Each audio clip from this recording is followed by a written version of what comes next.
गीता समजूया, जीवनात उपयोग करूया। आज आपण दुसऱ्या अध्यायातील श्लोक क्रमांक 40, 41 आणि 42 जाणून घेणार आहोत। प्रयत्न वाया जात नाहीत, एकचित्त बुद्धीच यशस्वी होते। जो साधक निर्धाराने एकच ध्येय ठेवतो मोक्ष प्राप्तीचे, त्याची बुद्धी एकाग्र व स्थिर असते। अशा व्यक्तीच यशस्वी होतात। हा व्हिडिओ शेवटपर्यंत पहा, चॅनलला सबस्क्राईब करा। हरि ओम, रामकृष्ण हरी। लीड्स मराठी मित्रमंडळ यांचे विद्यमाने श्रीमद भगवत गीता निरूपण अहिल्यानगरी निवासी परमपूज्य रामकृष्ण क्षीरसागर सरस्वती स्वामी महाराज यांच्या कृपेने आपण निरूपणास प्रारंभ करूया। ब्रह्मानंदम परमसुखदम केवलम ज्ञानमूर्तिम द्वंद्वातीतं गगनसदृशं तत्त्वमस्यादिलक्ष्यम् एकं नित्यं विमलमचलं सर्वधी साक्षिभूतं भावातीतं त्रिगुणरहितं सद्गुरुं तन्नमामि। गुरुर्ब्रह्मा गुरुर्विष्णु गुरुर्देवो महेश्वरः गुरुर्साक्षात् परब्रह्म तस्मै श्री गुरवे नमः। गुरवे नमः, गुरवे नमः।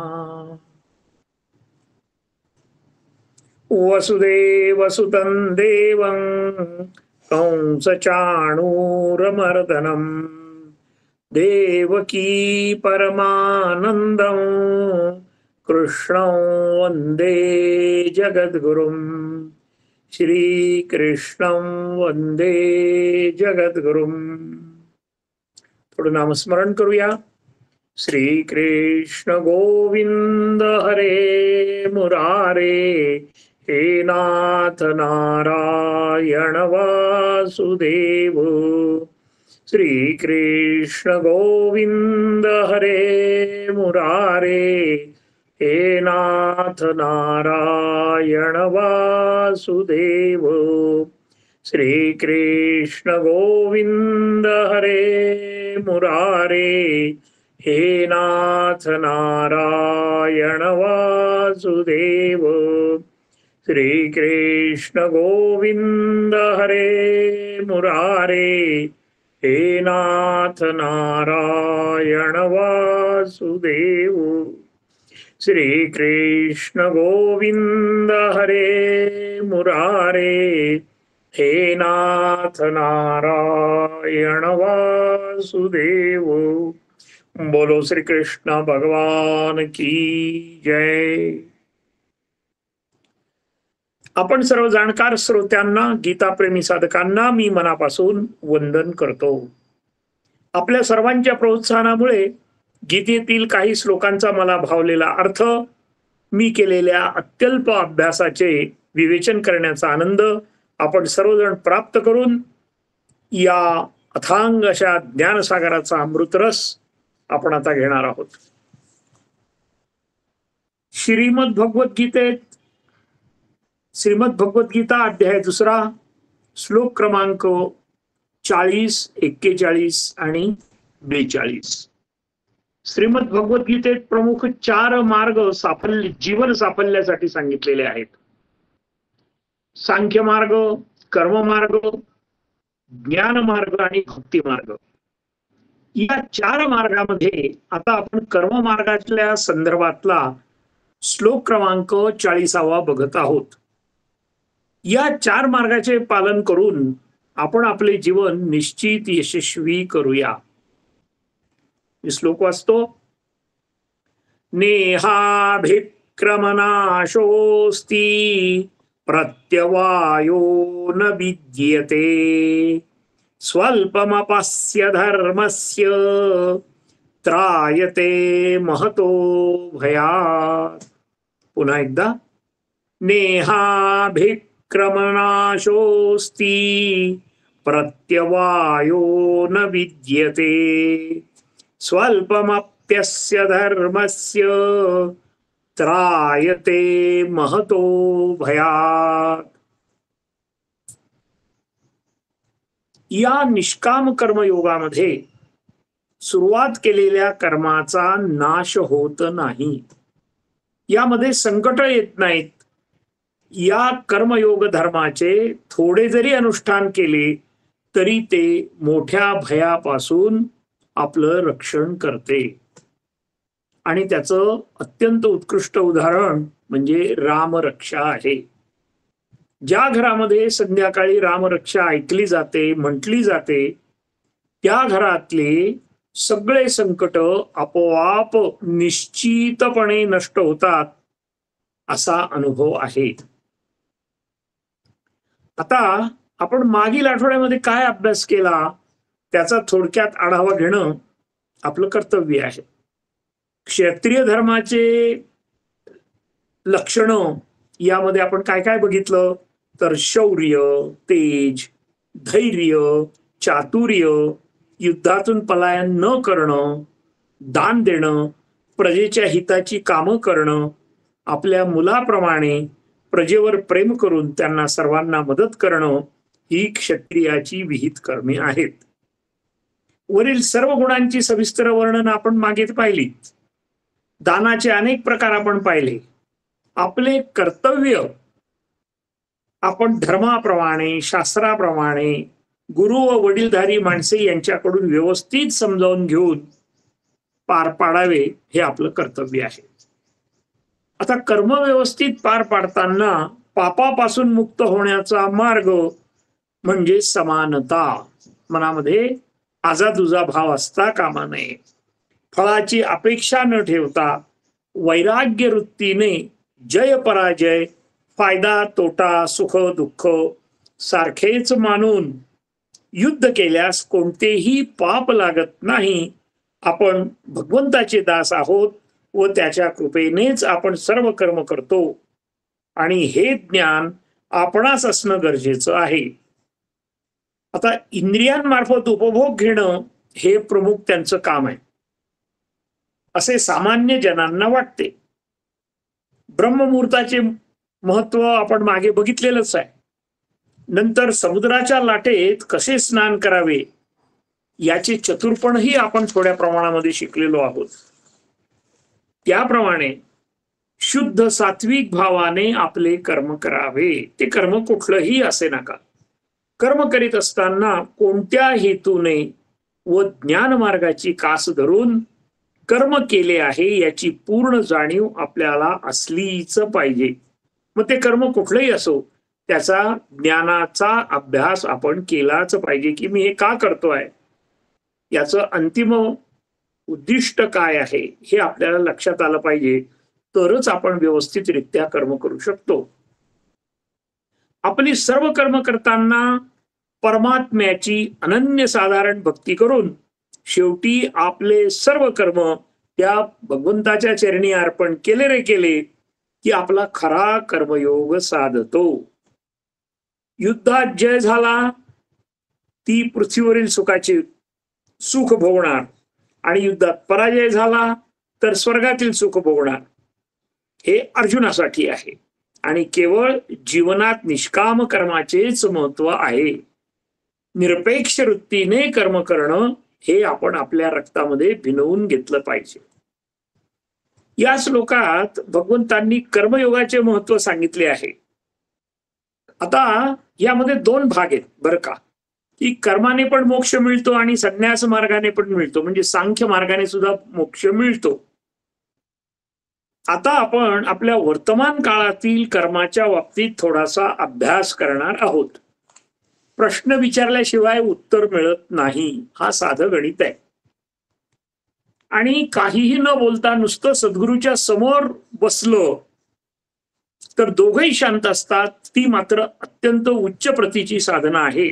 आपण तिथपर्यंत सध्या तरी नाही, सध्या गेलो नाही असं आपण गृहीत धरू. त्यामुळे आपल्या मनामध्ये शंकेचं काहूर माजलंय असं म्हटलं तरी काही हरकत नाही.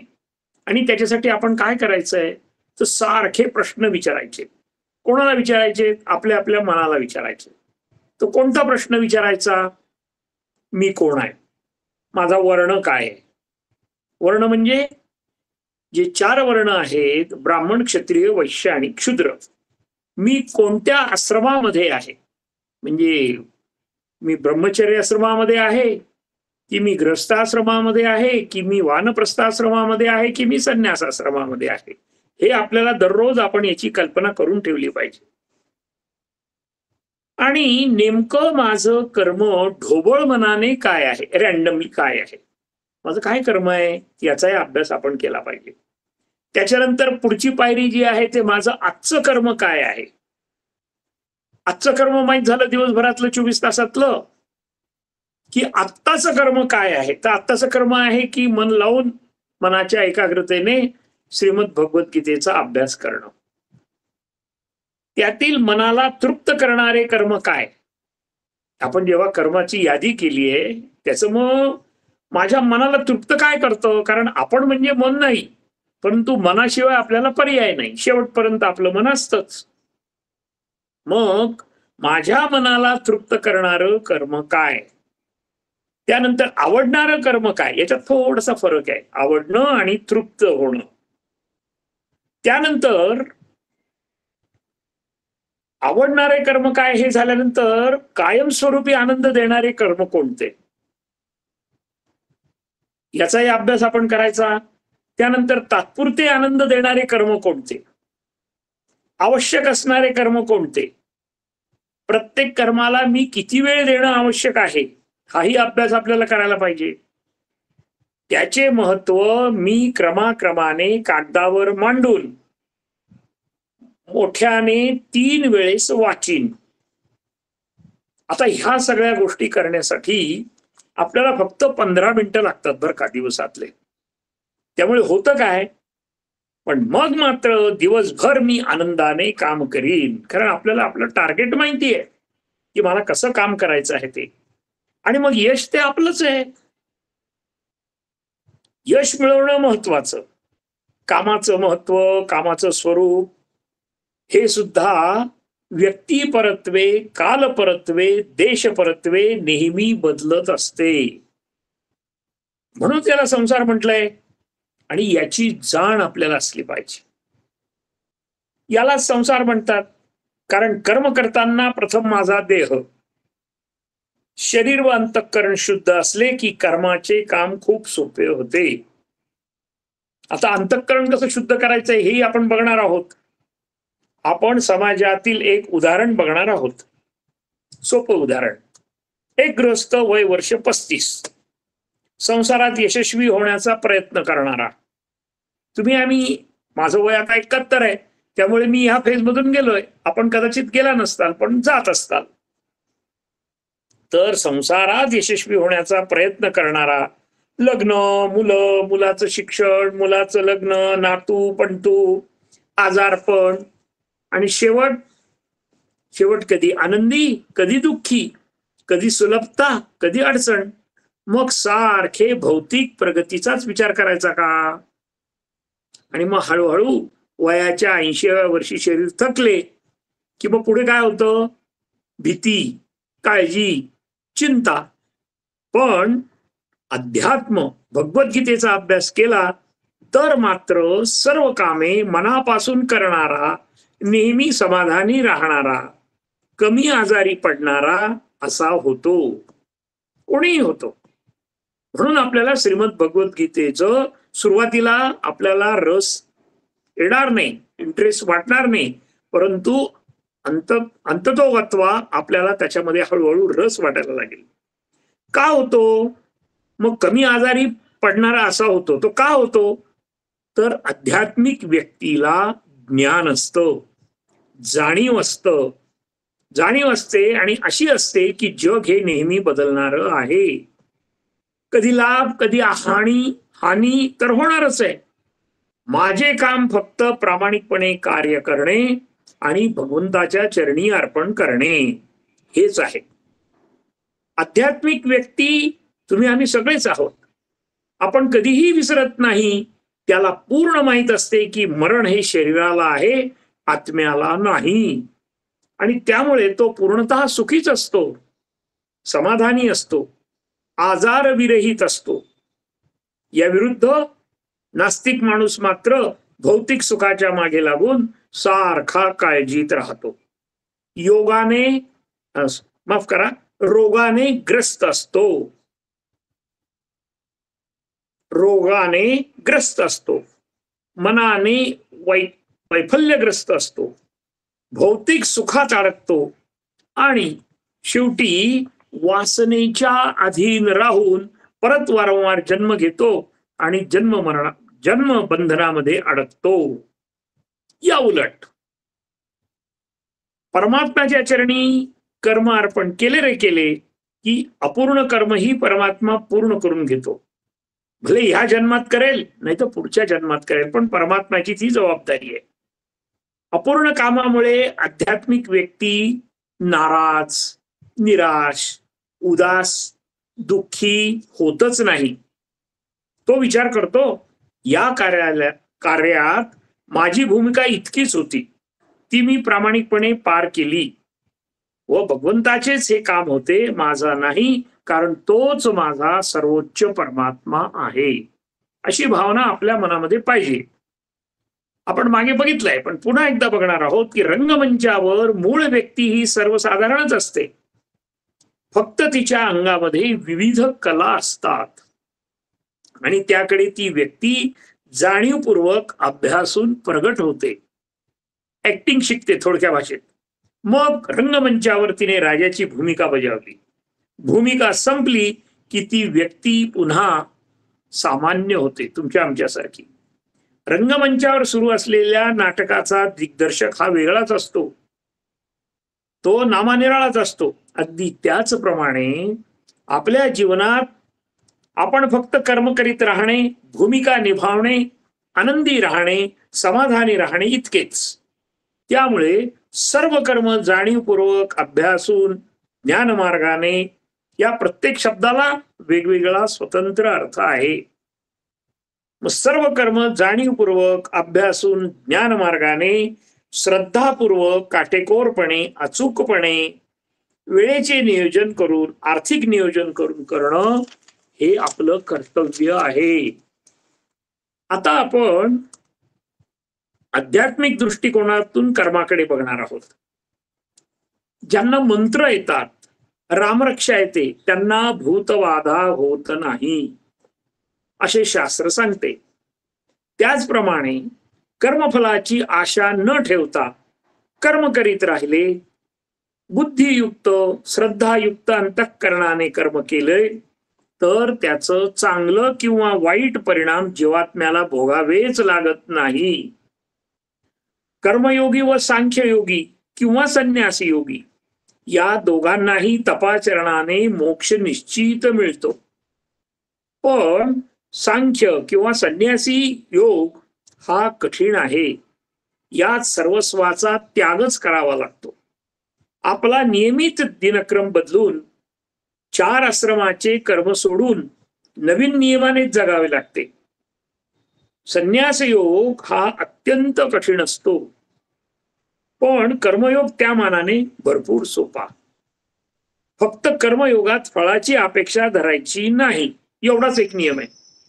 अंतःकरणात विरक्ती जाणीवपूर्वक आणून सर्व कर्म भगवंताच्या चरणी अर्पण केले की आपलं काम झालं.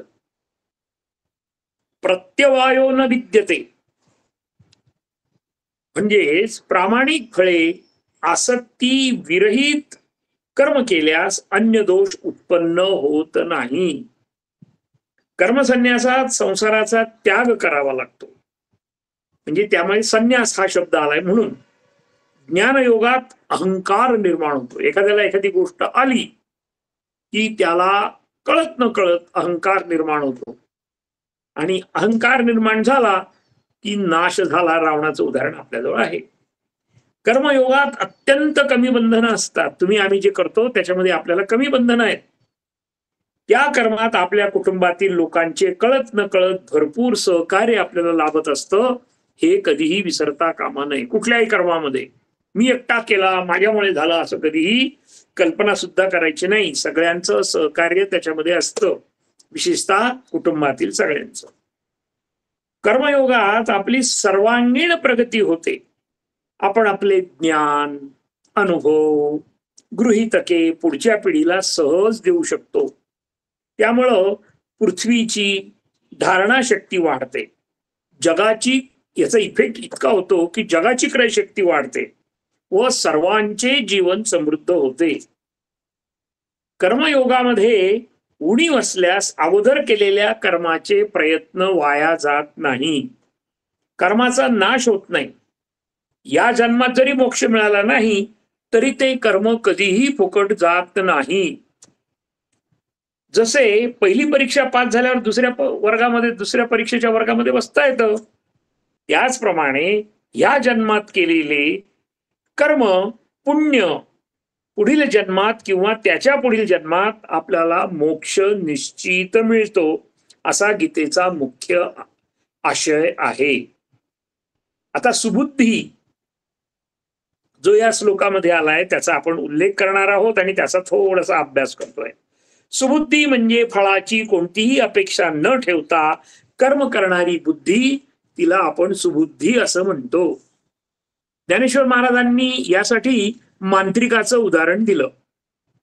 मांत्रिक हा स्वतः अघोरी उपासना करतो, त्यामुळे त्याला अनेक शक्ती प्राप्त होतात व वाईट शक्ती, भूत वगैरे त्याच्यावर काहीही परिणाम करू शकत नाही. उलट तो त्या वाईट शक्तीवर सत्ता गाजवतो. इतर सर्वसामान्य लोक मात्र वाईट शक्तीमुळे बाधित होऊ शकतात. ते नियमित कर्मही करू शकत नाही, पण मांत्रिक मात्र आपल्या प्राप्त केलेल्या शक्तीमुळे वाईट शक्तीवर प्रभुत्व मिळवू शकतात. अगदी त्याच पद्धतीने फळाची अपेक्षा न ठेवता कर्म केले की त्या कर्माचा चांगल्या किंवा वाईट परिणामांचा त्या कर्म करण्यावर परिणाम होत नाही. अजून एक उदाहरण दिलंय माऊलींनी, ते म्हणजे चिखलातील कमळ. चिखलातील कमळाप्रमाणे निर्मळ व अलिप्त राहून तो समाधान पावतो. अनासक्त बुद्धीने केलेली कर्मे ही सहज मोक्ष मिळवून देतात. शास्त्राप्रमाणे अनेक जन्मातील कर्मांचा साठा म्हणजे संचित. मनुष्य जन्माला आला की संचितातील काही कर्मे त्याला भोगावीच लागतात. संचित म्हणजे मागच्या जन्मी केलेले काय कर्म असतील ते, त्याला प्रारब्ध असे म्हणतात. आपण जगामध्ये अनेक माणसं बघतो, त्यांनी ह्या जन्मात जाणतेपणे अथवा अजाणतेपणे काहीही पाप केलेले नसते. बघा, थोडेसे डोळे उघडून आपण समाजामध्ये बघितलं तर तरी त्यांच्या नशिबाला दुःख, अडचणी, अपघात येतात. याचं मुख्य कारण मागील जन्माचं पाप म्हणजेच प्रारब्ध. आपण चालू जन्मामध्ये जी पुण्य पाप करतो ते परत संचिताला जाऊन मिळतात. अशा प्रकारे हे चक्र अव्याहत चालूच आहे, त्यात खंड पडत नाही. आणि भगवद्गीता आपल्याला हेच सांगते की पुन्हा पुन्हा सांगते की फळाची इच्छा न ठेवताच प्रत्येक कर्म करा. जे फळ मिळेल ते मला म्हणजे भगवंतालाच अर्पण करा, की तुमचे संचित कमी कमी होईल. तुम्ही माझे नामस्मरण केले, भगवंत असं म्हणतात, तुम्ही माझं नामस्मरण करा, तुम्ही नेहमी माझ्याच अनुसंधानात राहा, की तुम्ही मलाच येऊन मिळाल, म्हणजेच तुम्हाला मोक्ष प्राप्ती होईल.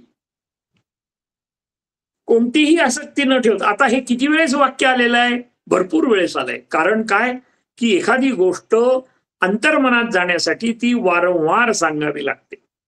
कोणतीही आसक्ती न ठेवता केलेले कर्म हे फलद्रूप झाले काय किंवा न झाले काय, साधकावर त्याचा काहीही चांगला किंवा वाईट परिणाम होतच नाही. आणि यालाच स्थितप्रज्ञता असं म्हणतात. गीतेचा दुसऱ्या अध्यायातील सार म्हणजे स्थितप्रज्ञता. आणि म्हणून या श्लोकामध्ये भगवंत म्हणतात, तू निष्काम कर्म करत जा. ते अर्धवट राहिले तरी व्यर्थ जात नाही, त्याने आपले नुकसानही होत नाही. कर्म सिद्धांतानुसार अत्यल्प साधन केले तरी त्याने कोणतेही नुकसान होत नाही. उलट ते साधन पुढील आध्यात्मिक प्रगतीसाठी तुमच्या आमच्यासाठी सहाय्यकच ठरते. सर्वात महत्वाचे म्हणजे भौतिक कर्माची फळं. भौतिक कर्म म्हणजे काय? घर, गाडी, बंगला हे आपण आपल्या देहात आहोत तोपर्यंतच उपयोगी असतात. मृत्यूनंतरच त्याची काहीही किंमत नसते. मग कृष्ण भावनेने परमात्म्याला अर्पण करण्याच्या भावनेनं केलेलं कर्म मनुष्याच्या देहनाशानंतरही परमात्म्याकडे, भगवान श्रीकृष्णाकडेच घेऊन जाते. पुढील जन्मी हीन पशुपक्षात जन्म होता तो चांगल्या घराण्यातील कुटुंबामध्ये तो मनुष्य पुण्यकर्म केल्यामुळे जन्माला येतो हे निश्चित. त्यामुळे तो पुन्हा कृष्ण भावनेने व परमात्म्याला अर्पण करण्याच्या भावनेनेच कर्म करतो आणि तो मोक्षपदाला सहज पावतो. आता आपण पुढील श्लोकामध्ये निश्चयात्मिका बुद्धी आणि सकाम पुरुषाच्या बुद्धीचे भेदाभेद बघणार आहोत. दोन प्रकारच्या बुद्धी आहेत. एक आहे निश्चयात्मक बुद्धी आणि दुसरी चलबिचल होणारी बुद्धी. निश्चयात्मिका बुद्धी आणि सकाम पुरुषाची बुद्धी. भगवंतांनी काय सांगितलं आपल्याला? व्यवसायात्मिका बुद्धिर एकेह कुरु नंदन बहुशाखाहनंताश्च बुद्धयो व्यवसायिनाम. पुन्हा एकदा व्यवसायात्मिका बुद्धिर एकेह कुरु नंदन बहुशाखाहनंताश्च बुद्धयो व्यवसायिनाम. अर्थात भगवंत म्हणतात, हे अर्जुना, कर्मयोगामध्ये निश्चयात्मक बुद्धी एकच असते, परंतु अस्थिर विचार करणाऱ्या आणि असणाऱ्या अविचारी कामनायुक्त पुरुषांच्या बुद्धीला खात्रीने पुष्कळ फाटे फुटलेले असतात. आपण जर विद्यार्थी बघितले तर काही विद्यार्थी सारखे चुळबुळ करीत असतात, विशेषतः मागच्या बाकड्यावरचे, आणि पुढच्या बाकावर जे बेंचवर जे बसलेले असतात ते अगदी एकाग्रतेने बघितलेले असतात आणि ते बघतात नुसतं नव्हे तर ते अभ्यासही व्यवस्थित करतात. हा साधा डिफरन्स आता आपण बघणार आहोत. म्हणजे पहिल्या नंबरच्या बेंचवर बसलेला मुलगा आणि शेवटच्या बेंचवर बसलेला मुलगा, अपवादात्मक स्थितीमध्ये शेवटच्या बेंचवर बसलेला मुलगा ही एकाग्र होऊ शकतो, परंतु ते अपवादात्मक. आश्चर्य असं आहे की श्रीमद भगवद्गीता सुमारे 5100 वर्षापूर्वी लिहिलेली, तथापि गीतेचे वैशिष्ट्य अनेक आहेत. गीता नित्य नवी नूतन आहे. आपण एकदा गीता वाचली, ऐकली, तिचा अर्थ समजावून घेतला तरी दुसऱ्या वेळेस वाचताना आपण वेगळाच अर्थ आपल्याला भावतो, तिसऱ्या वेळेस निराळाच अर्थ निघतो. अशी ह्या श्रीमद भगवद्गीतेची विशेषता आहे. म्हणून गीतेचा अभ्यास आयुष्याच्या शेवटच्या श्वासापर्यंत केला तरी तो नित्य नवा वाटतो. ह्या श्लोकामध्ये निश्चयात्मक बुद्धी आणि स्थिर बुद्धी, तसेच अस्थिर बुद्धी, अविचारी बुद्धी, कामनायुक्त माणसाची बुद्धी यातील फरकाचा आपण थोडासा अभ्यास करणार आहोत. व्यवसायात्मिका बुद्धी आणि निश्चयात्मक बुद्धी. व्यवसायात्मिका बुद्धीचे लक्षण आपण बघणार आहोत. या बुद्धीमध्ये रस आणि रज आणि तम या गुणांचा शिरकाव होत नाही, म्हणून ही बुद्धी फक्त सात्विकच असते. बुद्धी सात्विक असल्याने ती व्यक्ती कधीही रागवत नाही, उदास होत नाही आणि अडचण आली की ती दुःखीही होत नाही. आपल्या जीवनाचे ध्येय निश्चित केल्यानंतर ते ध्येय मिळवण्यासाठी एकाग्र बुद्धी वापरून वाटेल ते कष्ट माणूस करतो, ध्येयाने वेडा होतो. त्याला इतर कोणतेही भोग लालसा नसते, इतर काहीही मिळवण्याचे त्याला नसते, फक्त एकमेव. इतर गोष्टीकडे त्याचे अजिबात लक्ष नसते. असाच माणूस अंतिम ध्येय गाठू शकतो. अगदी त्याचप्रमाणे अध्यात्मामध्ये एकमेव परमेश्वर भगवान श्रीकृष्ण हेच आपले करते करविते आहे, अन्य कोणीही नाही. त्यामुळं अगदी एकाग्रतेने, निष्ठेने व अतूट विश्वासाने भगवंताचे नामस्मरण करावे.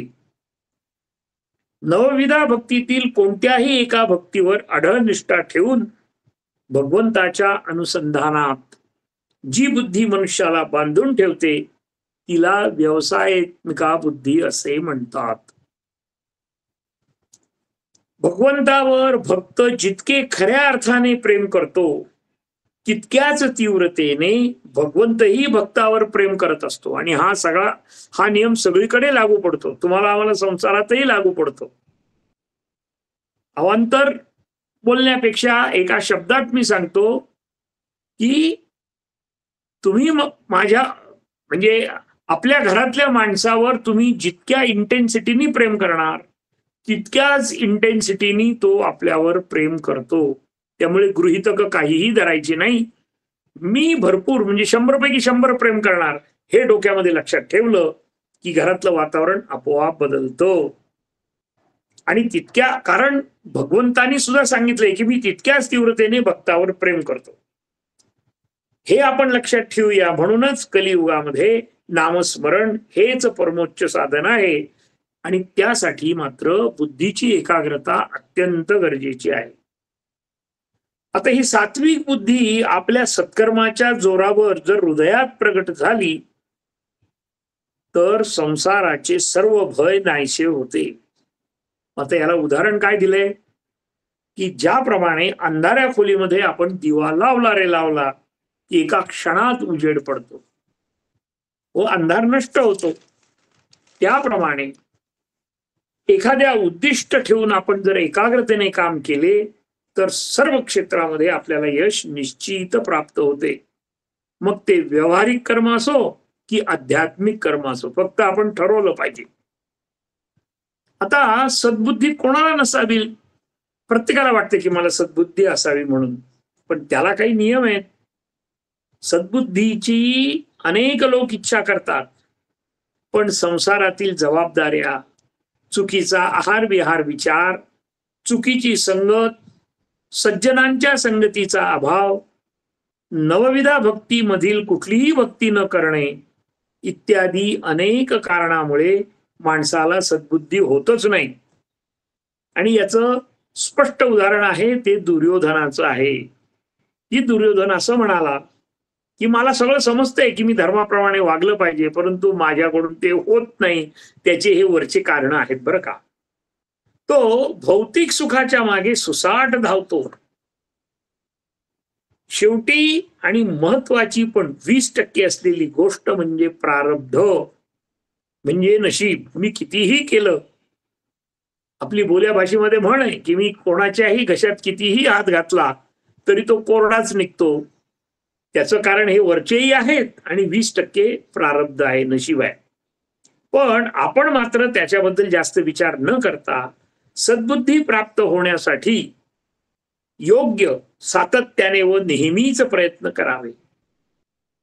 यासाठी प्रत्येक गोष्टीचा अचूक अभ्यास नेहमी करावा. जोपर्यंत आपण तळाशी जात नाही, रूट ऑफ द प्रॉब्लेम हे बघत नाही, सद्बुद्धी येण्यासाठी योग्य आहार विहार विचार करावा. नेहमी चांगल्या माणसाची संगत धरावी. आपल्याला आश्चर्य वाटेल पण असं म्हणतात, ज्ञानेश्वरीमध्येच त्याचा उल्लेख आहे, कितीही भारी किमतीचा हिरा असेल तर त्याच्यावरून जर ढेकून गेला तर तो हिरा भंगतो. तात्पर्य असं आहे की दुर्जनांची संगती माणसाचा नाश करायला अत्यंत सोपी आहे. संत सज्जनांच्या सान्निध्यामध्ये राहण्याचा प्रयत्न करावा. आपलाच आपण अभ्यास करून अध्यात्मात सांगितलेल्या नवविधा भक्ती आपण बघितल्या आहेत. श्रवण कीर्तन नामस्मरण पादसेवन अर्चन वंदन दास्य सख्य आत्मनिवेदन ह्या प्रत्येक भक्तीचा सूक्ष्म अभ्यास करून आपल्याला कोणती आवडते ती भक्ती निरंतर करावी. कोणती सूट होते आपल्या भाषेमध्ये, नंतर आपणाला सद्बुद्धी प्राप्त होईल. हे सगळं करायला एक वेळ वेळ लागेल, श्रम पडतील. त्यासाठी व्यासांनी काय केलं, एकाच वाक्यामध्ये अध्यात्माचं मार्गदर्शन केलं बरं का. एकच श्लोक घेतला त्यांनी. आपल्याला माहिती येतो 18 पुराणेषु व्यासस्य वचनं द्वयम् परोपकाराय पुण्याय पापाय परपीडनम. धावता आढावा घेताना 18 पुराणाचे सार सांगताना महर्षी व्यास सांगतात, दररोज परोपकार केल्याने पुण्य लागते व दुसऱ्याला पीडा दिल्याने पाप लागते आणि जे जमा होईल त्याचे फळ तर भोगावेच लागते. ते प्रत्यक्ष भगवंतालाही चुकले नाही, कर्माचं फळ भगवंतालाही भोगावं लागले. म्हणून जीवनामध्ये अत्यंत सावध राहून नेहमी परोपकार करावा. आता परोपकार करायचा म्हणजे काय करायचं, ह्या शब्दाचा अर्थ आणि विस्तार आपण बघणार आहोत. परोपकार म्हणजे पर अधिक उपकार. पर म्हणजे दुसरा, उपकार म्हणजे मदत, सेवा. आता मदत अनेक प्रकारची असते. मानसिक मदत असते, शारीरिक मदत असते, बौद्धिक मदत असते. असे अनेक प्रकार परोपकाराचे आहे. पर म्हणजे दुसरा. दुसरा म्हणजे मी सोडून कोणीही. पती असो तर पत्नीच्या बाबतीत, पत्नी असेल तर पतीच्या बाबतीत, आई वडील मुलं सर्व नातेवाईक, गाव देश जग हे इत्यादी सगळं पर. अर्थात आपल्या पत्नीवर काय उपकार करायचे हो, तर करायचे. कसे करायचे याची जाणीव ठेवून करायची. काय जाणीव ठेवायची, कशी जाणीव ठेवायची, तर आपण तिच्याच ठिकाणी आहोत असा विचार केला. म्हणजे कसा विचार करायचा, नेहमी समोरच्याच्या खुर्चीत बसलं की त्याच्या अडचणी आपल्याला समजतात. याला समजून घेणं हे वेगळ्या भाषेत बोललं जातं. कल्पना करा की मी लहानचा मोठा 20-22 वर्ष होईपर्यंत एकाच घरात वाढतो आणि नंतर लग्न नावाच्या एका विधीनंतर अनोळखी माणसाबरोबर जन्मभर राहतो व दुय्यम दर्जाच्या वागणुकीने राहतो. त्याला लग्न म्हणतात. म्हणून परोपकार आपल्या घरापासून सुरुवात करून हळूहळू समाज, देशावर, जगावर केले की पुण्य लाभते, समाधान लाभते. परोपकारामुळे दुसऱ्याला मदत होते, त्याच्या जीवनामध्ये अत्यंत चांगले बदल घडतात. हळूहळू समाजही बदलतो. एक मोठे सत्कार्य आपल्याकडून घडते, त्यालाच सात्विक बुद्धी, व्यवसायात्मिका बुद्धी असे म्हणतात. आता परोपकाराचे फायदे. परोपकाराचे फायदे काय होतात, तर समाजात आपण आमूलाग्र सुधारणा करू शकतो. सामाजिक जबाबदारीची जाण निर्माण होते. दुसऱ्याला मदत होते, त्याचं जीवन पण सुखकर होतं. आणि सर्वात महत्वाचे म्हणजे प्रत्येकाला आत्मिक समाधान मिळते. तुम्ही आपण सगळे घेतोच, अनुभवतो, पण जाणीवपूर्वक घेणं आहे. आनंद मिळतो, परमानंद मिळतो आणि सहज मिळतो. आता परोपकार करण्याचे मार्गाचा आपण थोडासा अभ्यास करू. दानाने परोपकार सहज घडतो. आता दान कोणतं कोणतं करायचं, वेळेचं दान आहे, धनाचं दान आहे, वस्तूचं दान आहे, ज्ञानाचं दान आहे आणि सगळ्यात महत्वाचं भावनेचं दान आहे. एखाद्या चांगल्या कामासाठी, समाजकार्यासाठी, आजारी माणसाला गप्पा मारण्यासाठी वेळ देणं हे झालं वेळेचं दान. धनाचं दान, गरीब अडचणीत आलेल्या माणसाला पैशाची मदत करणं, विद्यार्थ्याला फी भरण्यासाठी मदत करणं, मंदिराच्या बांधकामाला, अन्नदानाला मदत करणं हे झालं धनाचं दान. आता वस्तूचं दान काय आहे, तर समाज कार्यासाठी साहित्य जसे टेबल, खुर्ची, कपडे इत्यादी वस्तूंचे दान देणे हे सुद्धा दान आहे. आता ज्ञानाचे दान, जे जे तुम्हासी ठावे ते ते इतरा सांगावे, शुद्ध करुणी सोडावे सकल जन. काय, जे जे तुम्हासी ठावे, जे जे मला माहिती आहे ते ते इतरा सांगावे, शुद्ध करुणी सोडावे सकल जन. आता आपल्या मनामध्ये काय विचार आला तो आम्हाला माहिती आहे. तो असा आला की अहो आमचं ऐकायलाच कोणी तयार नसतं, त्याचं काय करायचं. प्रयत्न करा, मिळून जाईल. भगवंताकडे मागणी करा की देवा, माझा जे काही ज्ञान आहे ते मला दुसऱ्याला द्यायचं आहे. आणि तूच सांगितलंय, महंताचे लक्षण समर्थांनी सांगताना हेच सांगितलंय की तुम्ही जे ज्ञान मिळवता ते दुसऱ्याला दिल्याशिवाय तुम्हाला आत्मिक समाधान मिळणार नाही, नाहीतर ते ज्ञान तुमच्या बरोबरच संपून जाईल. हे असं आपल्या पूर्वजांनी केलं नाही. त्यांनी जे तपाचरणाने जे ज्ञान मिळवलं ते त्यांनी वाटत राहिले. पुस्तक रूपाने त्यांनी ते तयार करून ठेवलं आणि म्हणून तुम्ही आम्ही सुखी आहोत. म्हणून या उक्तीप्रमाणे आपल्याला ज्ञान येतं कसं, तर अनुभवातून येतं, वाचनातून येतं, प्रसंगातून येतं, पाहण्यातून येतं, ऐकण्यातून येतं, कार्य करण्यातून येतं. आणि हे ज्ञान आपण इतरांना नेहमी सांगावे. हे झाले ज्ञानाचे दान. मग अगदी वृद्धाश्रमात जाऊन आठवड्याला 1 दिवस जाऊन आपलं जे ज्ञान आहे त्यांच्याशी गप्पा माराव्यात वगैरे वगैरे बऱ्याच गोष्टी आहेत त्यामध्ये. आणि सगळ्यात महत्वाचं जे आहे माझ्या दृष्टिकोनातून ते आहे भावनिक दान. एका प्रवासामध्ये ते जे यात्रा कंपनी होती त्या यात्रा कंपनीतल्या एका मालकीणबाईंनी ज्या महिलांचा जो ग्रुप ट्रिपला निघाला त्या ट्रिपमध्ये एका बाईला जवळ घेऊन प्रेमाने विचारले की बाई, तुम्ही चहा घेतला का? तर ती बाई खळफळा रडायला लागली. हो, ती म्हणे, बाई काय झालं, मी तर तुला चहा घेतला का एवढंच विचारलं. ती म्हणे, माझ्या लग्नाला 22 वर्ष झाली, पण माझ्या घरातल्या कोणीही नवऱ्यासहित कोणीही कधीही मला हे विचारलं नाही की बा आई ग किंवा अगं तू चहा घेतला का. किती सोपी गोष्ट आहे ही, पण हे भावनिक दान आपण जाणीवपूर्वक केलं पाहिजे. मग एखादा मित्र नातेवाईक अडचणीत असेल तर त्याची योग्य प्रकारे चौकशी करणं, योग्य प्रकारे चौकशी करायची बरं का. चौकशी करायची पण तिला सुद्धा योग्यता पाहिजे, अभ्यास करून करायचा आहे. अस्तेवाईकपणे विचारपूस करणं. अंतरंग जर शुद्ध असेल तर समोरच्या माणसाला प्रश्न विचारल्यावर काही वाईट वाटणार नाही. पण उगाच चांबार चौकशा जर करणार असेल किंवा नंतर हसणार असतील तर ते सुद्धा ओळखू येतं बरं का आपल्याला. त्याला मानसिक आधार देणं हे आपलं कर्तव्य आहे. सर्व काही व्यवस्थित होईल हे वाक्य आहेत, नेहमी आपल्याला सुचत नाही, वाक्य सुद्धा सुचत नाही. मग त्यासाठी काय म्हणायचं आपण, सर्व काही व्यवस्थित होईल. अगं अरे हेही दिवस निघून जातील.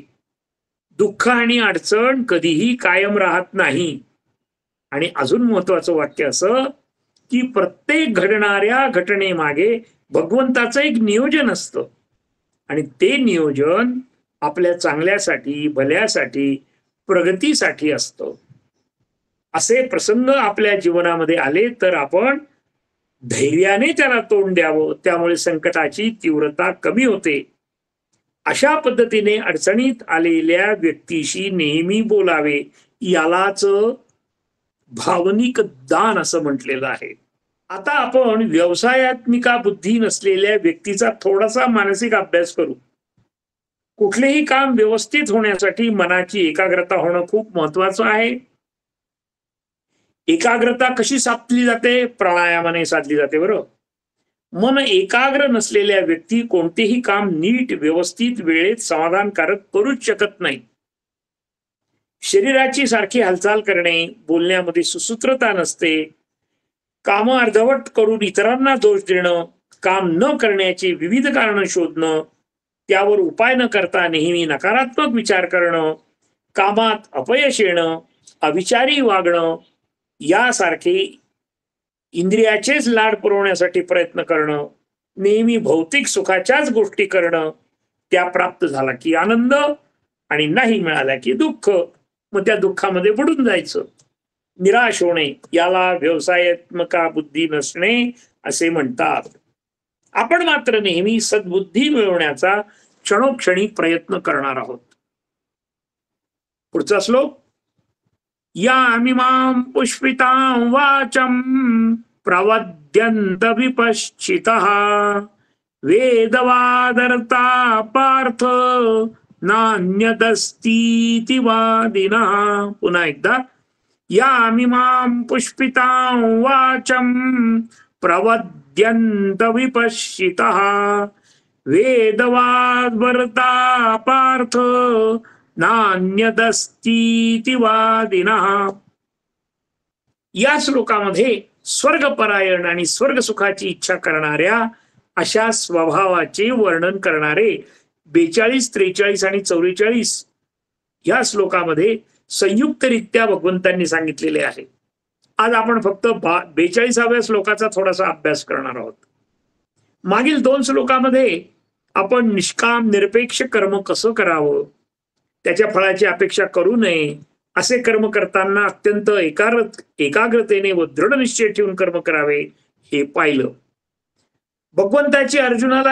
भगवंतांनी अर्जुनाला हे का सांगितले, तर याचं प्रमुख कारण महाभारतातील या युद्धामध्ये जय हो वा पराजय हो याचा कोणताही विचार न करता क्षत्रिय कर्तव्य म्हणून धर्मरक्षणासाठी अर्जुनाने युद्ध करावे.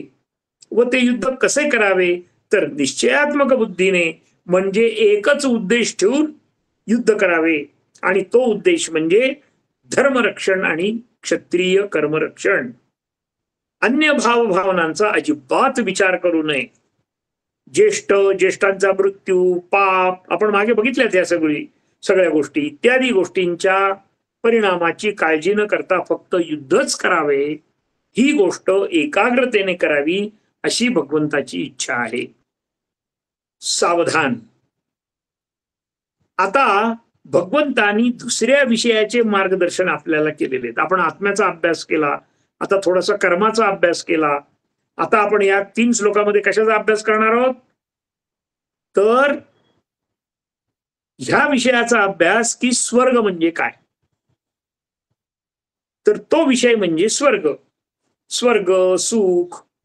स्वर्ग सुख मिळवण्यासाठीचे विविध मार्गाचे अवलंबन, कर्मकांड, त्या कर्मकांडांसाठी लागणारे साहित्य, त्याची उपलब्धता, त्याचा क्रम, त्याची अचूकता, त्याचं फळ, अर्थात या सर्वांचा समावेश या 3 श्लोकात नाही.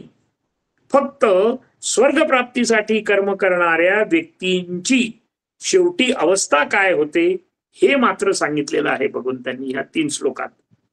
आता आपण या श्लोकाचा सरळ अर्थ बघणार आहोत. हे अर्जुना, भोगात रममाण झालेल्या व्यक्ती वेदवाक्यांचा आधार घेतात आणि कर्मफळाची स्तुती करतात. हे सर्व लक्ष कर्मात पूर्णता ठेवून अभिमानाने कर्म करतात. त्यांच्या मते स्वर्ग उपभोग घेणे हेच अंतिम ध्येय आहे. त्यांना काय वाटतं, स्वर्गामध्येच मजा आहे आणि मग स्वर्गापेक्षा कुठलीही श्रेष्ठ गोष्ट नाही असे ते मानतात आणि त्याचं समर्थन करत सगळं आयुष्य घालवतात. लक्षात घ्या, आपली भारतीय संस्कृती, सनातन संस्कृती अतिशय संपन्न व समृद्ध आहे. कोणत्याही प्रश्नाचे सविस्तर, अचूक व खरे उत्तर देण्याची क्षमता आपल्या संस्कृतीमध्ये आहे. हे आपण पक्क लक्षात ठेवणं गरजेचं आहे. बरोबर.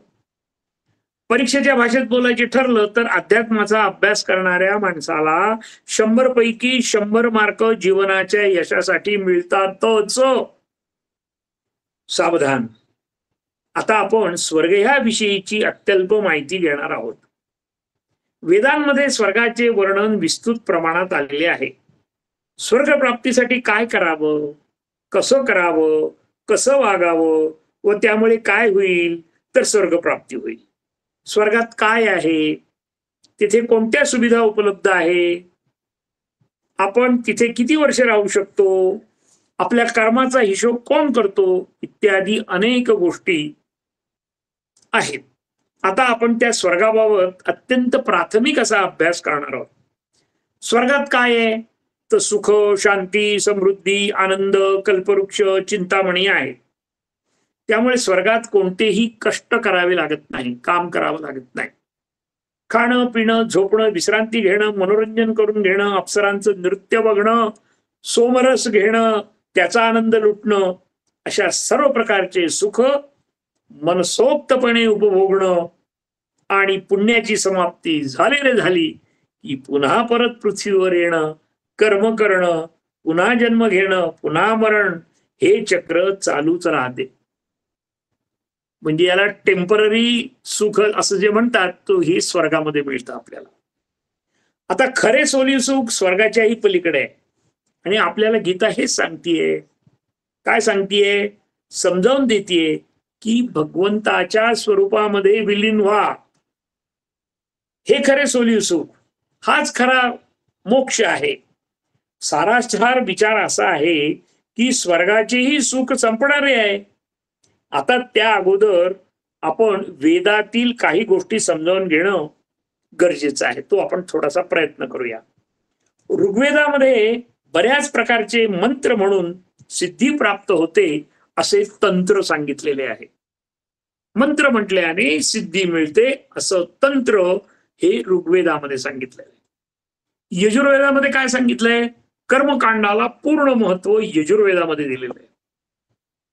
यज्ञ कसा करावा, कोणत्या प्रकारे करावा, काय साहित्य असावे, त्याची फलश्रुती काय, मुले होण्यासाठी, पाऊस पडण्यासाठी, शांती मिळवण्यासाठी, चक्रवर्ती राजा होण्यासाठी, अशा अनेक गोष्टींसाठी यज्ञ करावा. पूर्ण कर्मकांडांचं सविस्तर वर्णन हे यजुर्वेदामध्ये आहे. मग आता सामवेदामध्ये काय आहे? तर सामवेदांमध्ये गायनाद्वारे भगवंताचे गुणगान गावे, अध्यात्मात प्रगती करावी, सुखाने राहावे, सर्व मंत्र गायन रूपाने म्हणण्याची प्रथा सामवेदामध्ये आहे. सामवेदामुळे शरीर सर्वांग सुंदर होते, आरोग्यही चांगले राहते. सामवेदातील बहुतेक मंत्र हे ऋग्वेदातूनच घेतलेले आहेत. फक्त ते गायन रूपामध्ये केलेले असतात आणि गायनाची एवढी शक्ती आहे की आपलं संपूर्ण शरीर, एक्सटर्नल आणि इंटरनल, अंतर्बाह्य शरीर शुद्धीसाठी गायनासारखा दुसरा मार्ग नाही. आता आपण जर नित्य नियमाने 45 मिनिट क्रमाक्रमाने वाढवत वाढवत जर भगवंताचं नामस्मरण केलं, गायन केलं, मीराने काय केलं? मीराने तेच केलं, तर आपलं शरीर आपोआप शुद्ध होतं. कोणत्याही औषधाची आपल्याला गरज पडत नाही. त्याच्या मागचं शास्त्र वेगळं आहे, त्याच्यामध्ये आपण नाही जाणार, तो आत्ताचा विषय नाहीये आपला. पण एक लक्षात ठेवायचं की भगवंताला सुद्धा भक्ती आणि गायन खूप आवडतं बरं. आणि त्या गायनाने ज्याला आपण रोमांचित होणं, हे भगवंत रोमांचित होतात आणि भगवंत एकदा आनंदी झाले की सगळ्या गोष्टी संपल्याच की हो, मग काय विषयच करायचं कारण नाहीये. आता पुढचा जो वेद आहे, चौथा वेद आहे, तो अथर्ववेद. अथर्ववेदामध्ये मात्र गूढ मंत्र, काळी जादू, जारण मारण आपण बघतो. आपल्याला माहितीये, ऐकून तरी माहितीये की काळी बावली, लिंबू, बिबे, टाचण्या इत्यादी गोष्टीचा अंतर्भाव असतो. यामध्ये आपल्या शत्रू पक्षाचा नाश करण्याचे तंत्रमंत्र याचा उपयोग केला जातो. त्यामुळे अथर्ववेदाला वेद जरी मानलेला आहे तरी त्याचा अभ्यास करणारी मंडळी खूप कमी आहे. फक्त वेदांनाच प्रमुख मानणारा एक वर्ग आहे. ते वेदाप्रमाणे कृती करतात. लक्षात घ्या, सगळ्यात महत्वाचं, ते फक्त वेद मानतात. अर्थात जो वेदाला मानत नाही तो आस्तिक नाही, हेही शास्त्र आहे. त्यामुळे आपण वेदाला मानायचंच आहे, त्यात शंका नाही. आणि मग वेदाप्रमाणे कृती केली की फळ प्राप्त होतं आपल्याला, आपण प्राप्त करून घेतो आणि मग मिळलेल्या फळामध्येच रममाण होतो. पण त्याच्याही पुढे काहीतरी आहे, हे विसरता कामा नये. मग नेहमी वेदांची स्तुती करतात ही मंडळी. मग ते योग करतात, याग करतात, कृती करतात, पूजा करतात. हे करायचं नाही का? निश्चित करायचं आहे. पण याच्या पुढेही काहीतरी आहे, हे विसरता कामा नये म्हणून हे सगळं सांगणं आहे.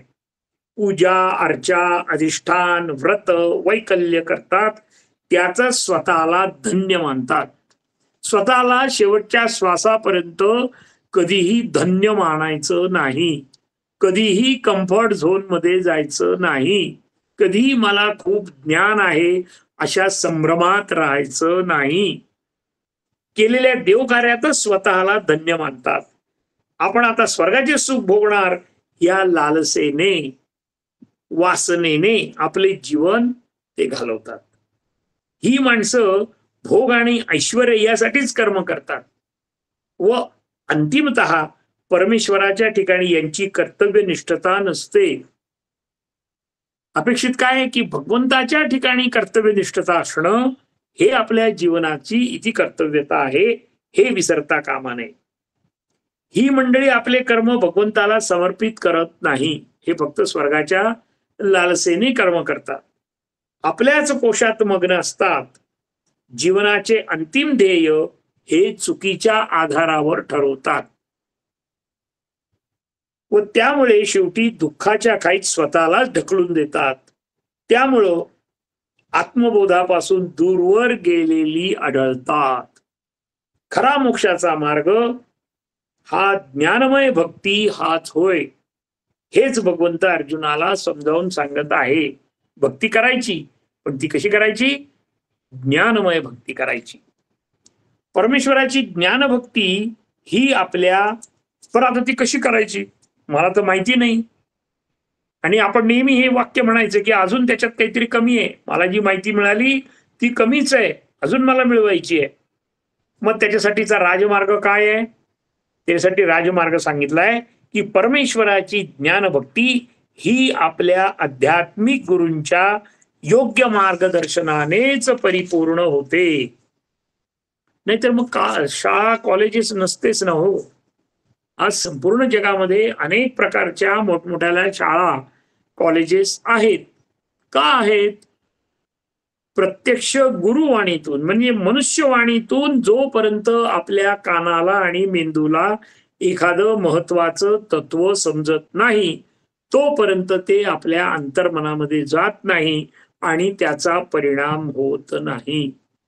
स्वामी विवेकानंदांची गोष्ट आपल्याला माहिती आहे की एक पुस्तक 2 तासामध्ये वाचून कुठल्याही पानावर काय विषय आहे हे सांगण्याची त्यांची क्षमता होती, तरी सुद्धा त्यांना रामकृष्ण परमहंस हे गुरु करावेच लागले. गुरु शिवाय आपल्याला पर्याय नाही. मग आता गुरु कसे मिळवावे, गुरु कसे मिळतात, त्याच्यानंतर मला केव्हा गुरु मिळेल, मग ते मला गुरुमंत्र देतील का, अशा शंका आपल्या मनामध्ये निश्चित येतात आणि त्या काही चुकीच्या नाही. मग त्याला काय उपाय आहे? त्याला उपाय आपल्याला निश्चित माहिती आहे. कुठला माहिती आहे? हे जगत कसं निर्माण झालं? तर ब्रह्मदेवाने निर्माण केलं. ब्रह्मदेवाने कोणाच्या आज्ञेने निर्माण केलं? भगवान विष्णूच्या आज्ञेने निर्माण केलं. विष्णूंनी काय केलं? तर मी एकटाच आहे, मला एकोहम भविष्याम बहुश्याम, मला अनेक व्हायचं आहे, अशी त्यांनी इच्छा प्रगट केली आणि मग ब्रह्मदेवानी सृष्टी निर्माण केली. तशी आपल्या मनामध्ये जे व्हायचं आहे किंवा जे करायचं आहे आपल्याला, ती फक्त प्रामाणिकपणे इच्छा तुम्ही जाहीर करा. सगळ्यांसमोर नव्हे, भगवंतासमोर, की देवा माझी अशी अशी इच्छा आहे हो, तर तेवढं तुम्ही लक्ष घालताल का?